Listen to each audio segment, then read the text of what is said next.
Isinagawa ngayong araw ng Huwebes, June 26, ang groundbreaking ceremony para sa itatayong EBD Eco Park Amphitheater at Skate Park sa Barangay Tingga, Labac, Batangas City.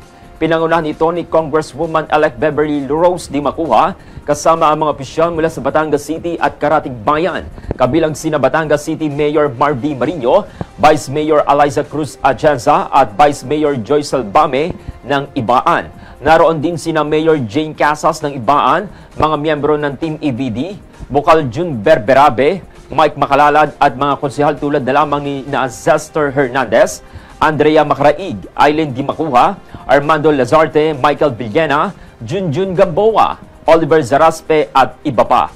Layunin ng proyekto na magbigay ng espasyo para sa creative expression at eco-awareness ng kabataang Batanggenyo, kung saan isang lugar para sa talento, kultura at kalikasan.